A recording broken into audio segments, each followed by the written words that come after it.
again, this group that I'm referencing within the music industry and within the film industry, so this is all the directors, these are the producers, these are the writers, and these are the actors.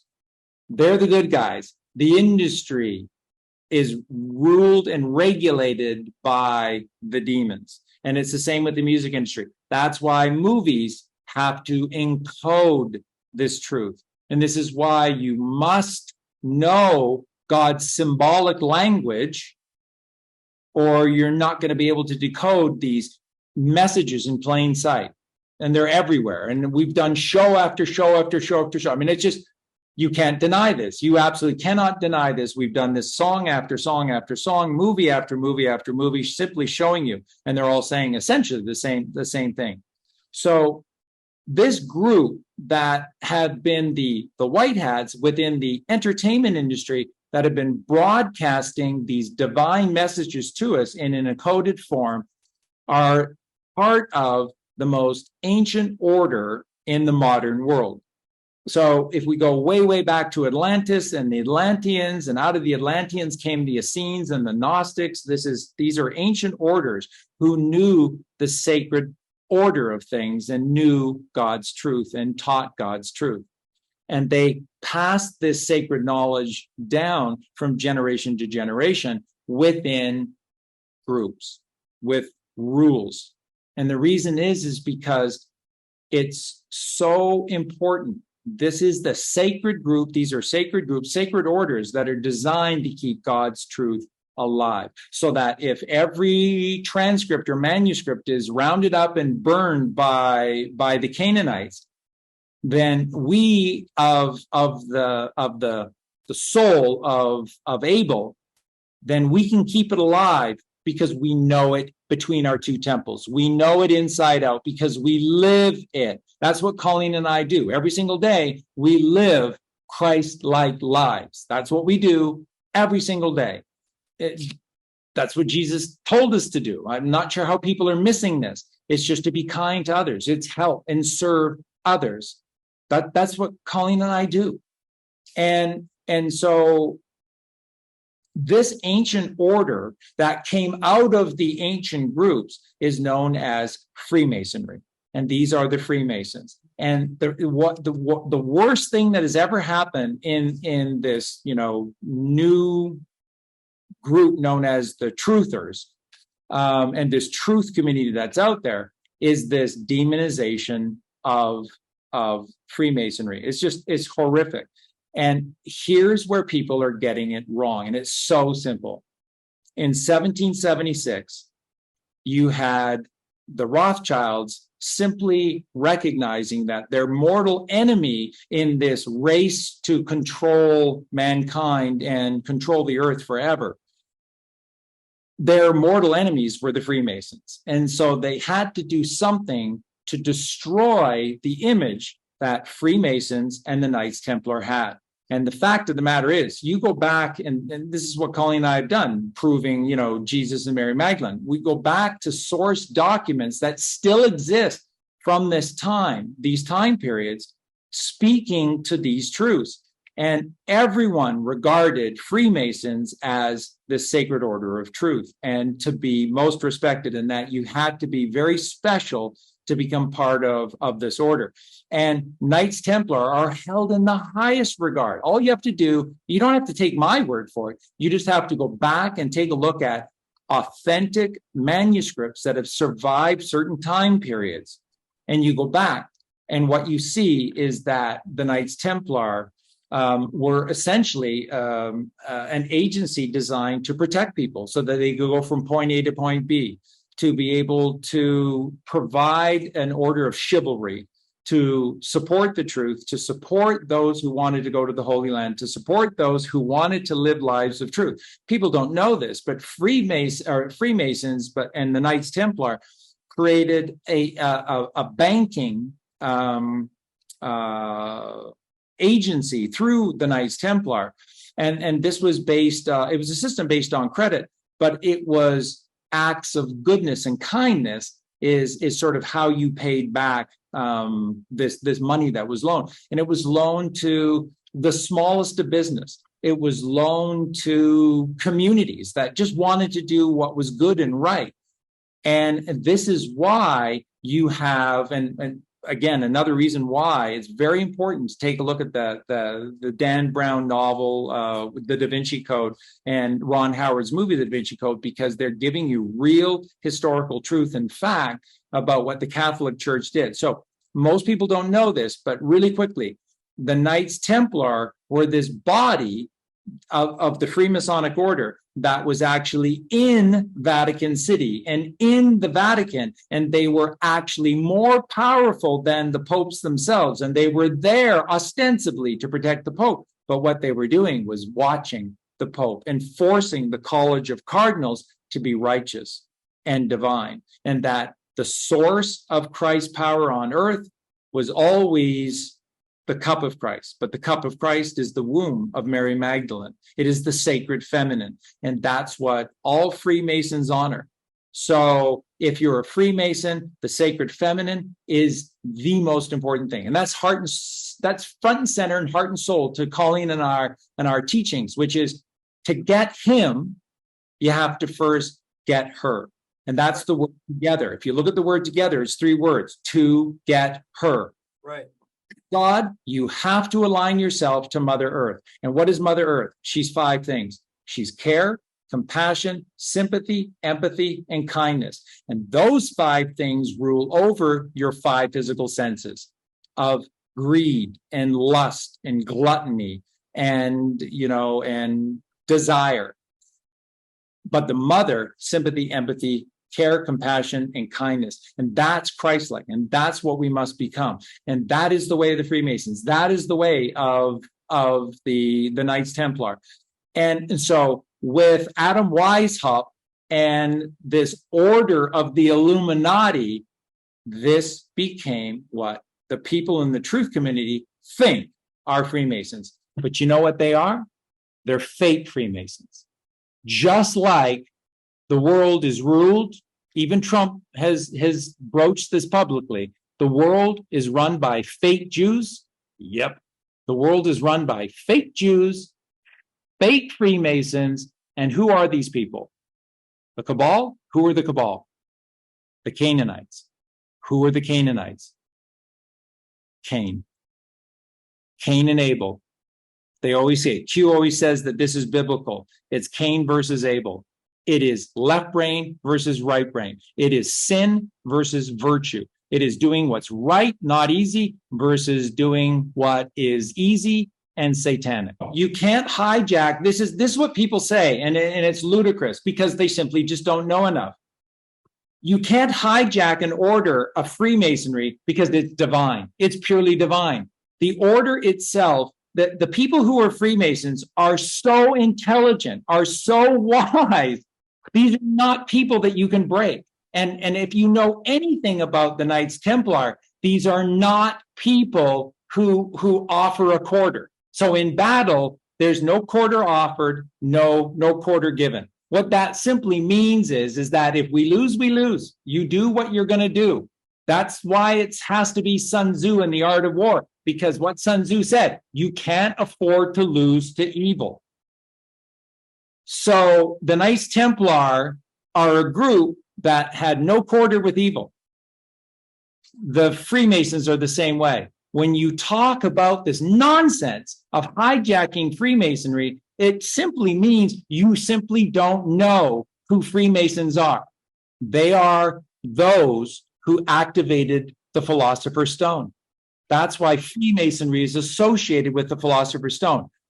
Once you activate your pineal gland, once you've made this connection to God, that's how you have this ongoing relationship, no matter what you're doing, where you are, where you're constantly in connection to God, is by activating your pineal gland. And you do this by going within yourself. And you do this through virtue, not wickedness. You see, they haven't allowed this to happen. Remember, the battle between good and evil has waged forever. So there's never been this period where evil has rushed so far ahead of goodness. And where did the Freemasons go? And where did the Knights Templar go? People need to wake up. Okay, what I'm going to tell you, please breathe deeply and listen. 115 years ago, Albert Einstein, about the same time Louis Pasteur got rid of Pierre Beauchamp. Pierre Beauchamp, there's no such thing as this invisible world of microbacteria that's going to kill you, and it's all evil, and oh my God, we got to kill our food. Pierre Beauchamp said, you eat life. You eat life, you live. You eat death, you die. It's that simple. So the world that we knew, Pierre Beauchamp, was living foods. Then along comes the Canaanites and the lie. And this only occurred when modern media began to take control. So this starts with the printing press. This starts with the development of books or magazines and manuscripts and periodicals and whatever else that they create along the way. Eventually, this became radio. Eventually, this became television. And once they had paper and the airwaves and audio and video, they had you buy your balls. And that's where this has all changed. So if you think that evil has been winning this for forever and a day, and where did they go? It's a lie. When did Einstein come out with the theory of special and then general relativity? General because in special he forgot motion. He forgot to account for motion because you can't account for motion. And because there is no such thing as motion. The earth has never moved. The Bible references that. So does the Bhagavad Gita, the Quran. All of the ancient scriptures, manuscripts teach this. So the earth has never moved. But they came along with general relativity, which says gravity. Gravity does it. And you can't prove gravity, even though we live within positive gravitational environments. You should be able to, but you can't prove it because it doesn't exist. So it's buoyancy and density. But anyways, so when they came along, which was special relativity in 1907, and then approximately 1910, 1911, general relativity, that's Einstein. That's the big lie. That's the Big Bang. That is the universe and coincidence and randomness. And there's no more God. And we're going to turn Jesus upside down and Mary Magdalene's the whore and all the rest of it. Okay. Well, what happened in 1913? The Federal Reserve Act, cut the bullshit about this, that, and everything. What is usury? What does usury allow you to do? It allows you to print money out of thin air, right? Why?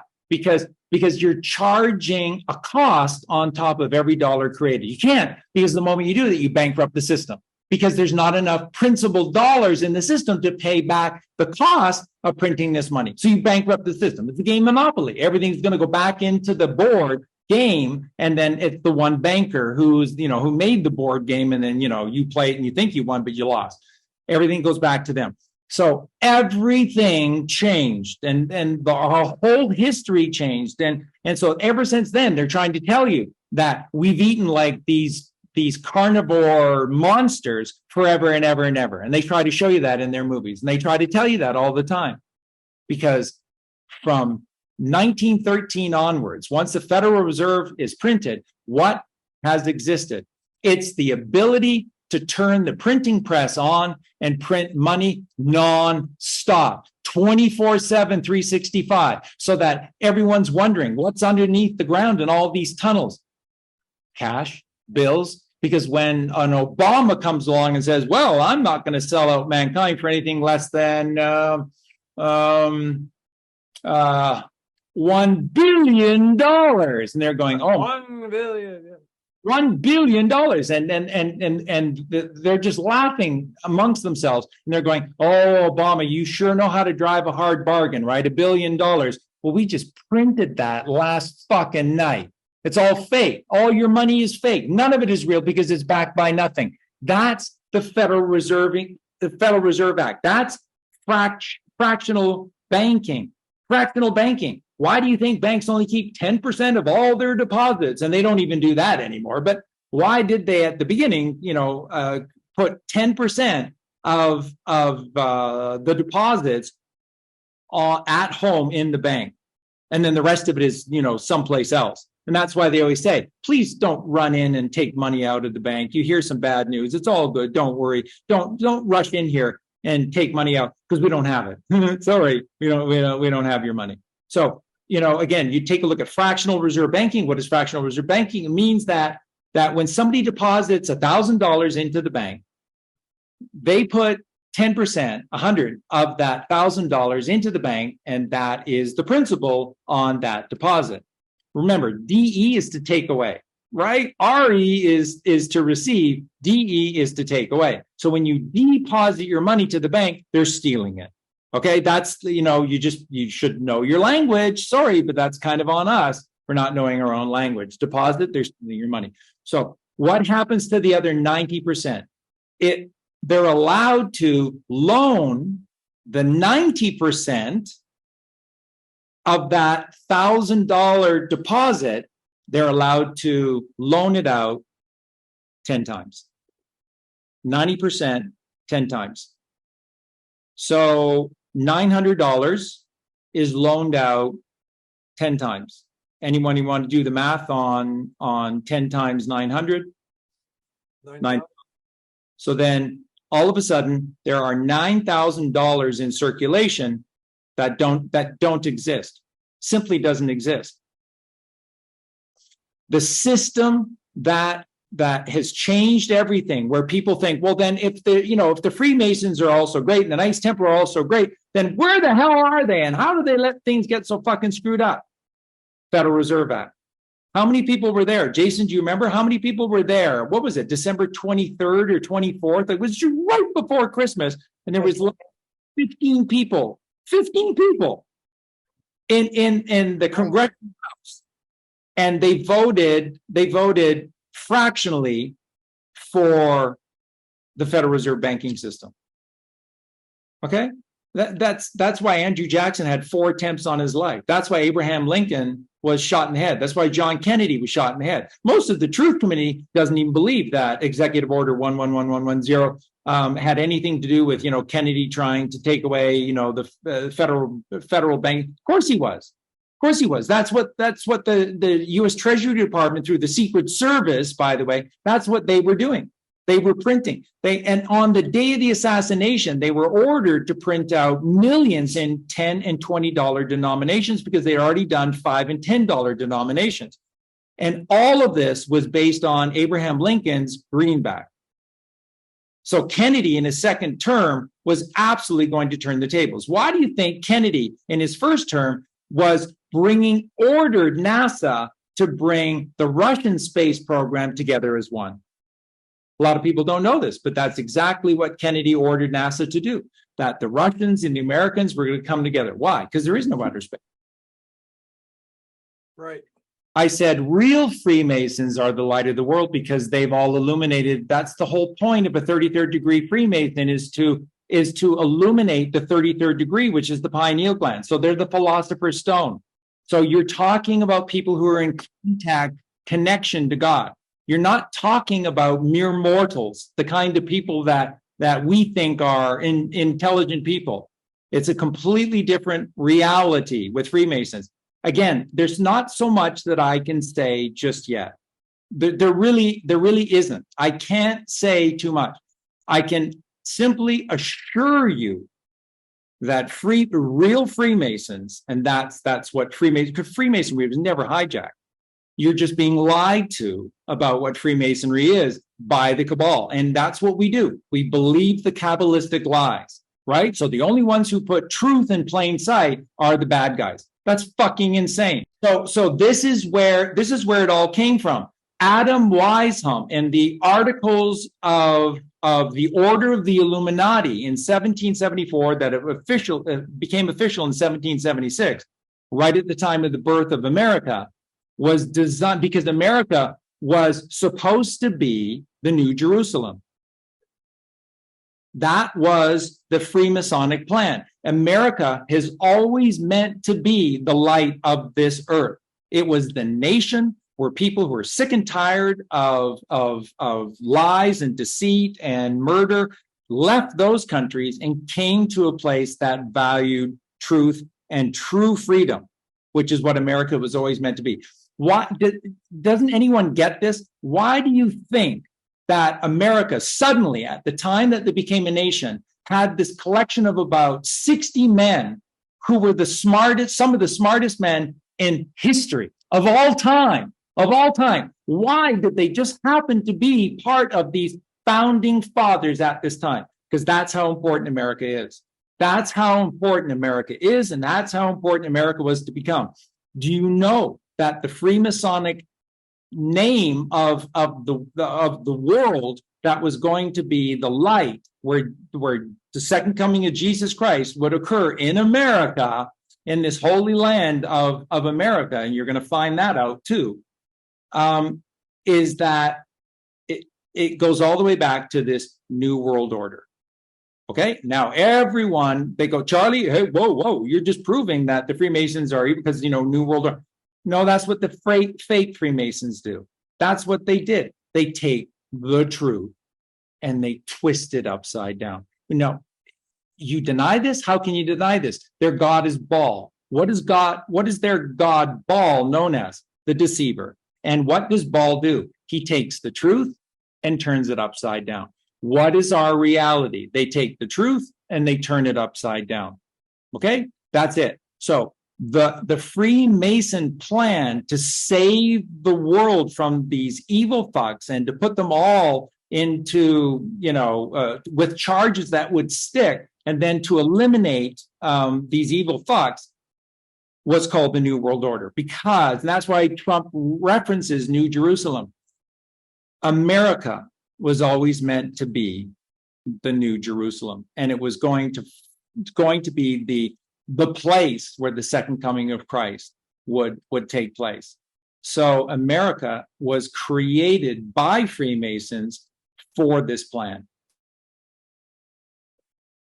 And the ride got hijacked by bankers and the money system, because that's it. When you can print money, you call this legal tender, right? Wow. If it's legal tender and you can print it nonstop day and night, there's nothing that they can't do. So then it's been an informational war. It's a wholly different war in the last 115 years. It's an informational war between good and evil.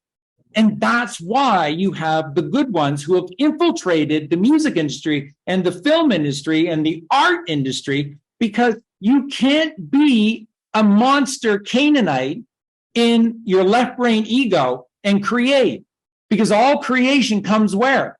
Out of your right hemisphere of the brain. The left brain is facts, figures, and logic. The right brain is lore, legend, and magic. And that's why Jesus Christ teaches, at the center of his teachings, take no thought for your life. Why? Because the only thinking brain that you possess is your left brain. The right brain doesn't think. The right brain is not a thinking brain. It is a creation brain. It co-creates with God. Artists talk about this all the time. I don't know where that idea came from. It just came to me and I ran with it. And then this is what I did. And when you look at the greatest songwriters in history, and the greatest songs that have ever been written, what do they say? What do they say? They'll always tell you the same thing. It came to me in like 30 minutes. Lyrics included in 30 minutes. And I felt sheepish to put my name down as a songwriter because it just flowed through me. It flowed through me. Right brain, right hemisphere, God, co-creation. The right brain is not a thinking brain. It is a creation brain. It is an artistic brain. All those who create art, that's why you always find the truth in the artistic world, because to create art, you have to be in your right brain. If you're in your right brain, you're with God. The left brain is facts, figures, and logic. They're the lawyers. They're the doctors. They're the dentists. They are the governments. They are politicians. What is a politician? What is politics? Politics. Many ticks sucking blood. That's what they do. Yeah. And they don't serve, they steal. And so you want to know who the bad people are. Whoever creates organized society, whoever turned sports, baseball is a Freemasonic game to get to God. Everything about baseball is divine. But then they created the Federal Reserve Act and print money out of thin air so you can pay these athletes $120 million for a 10-year contract. And so no more is it about God or the love of the game.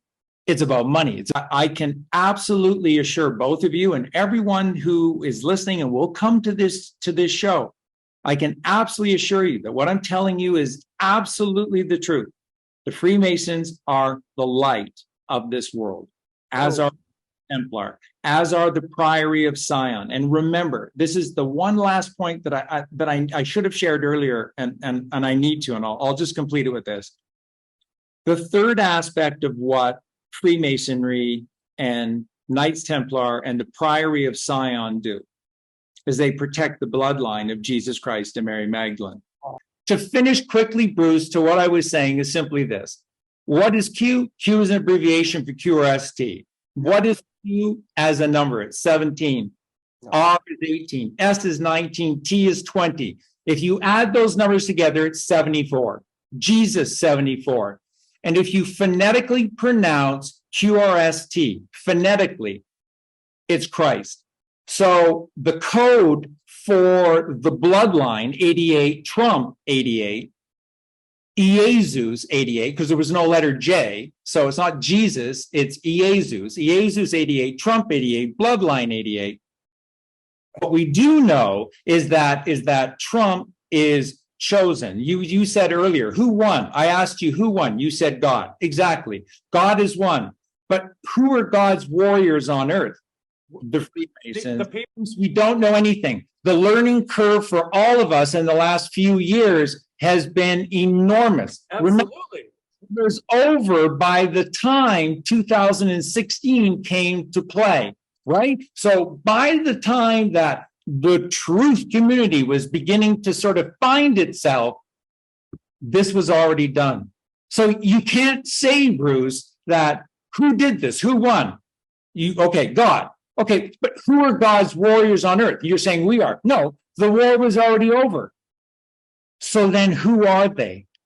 And the truth of the matter is, and Jason, just know that this podcast will live on forever. Thank God.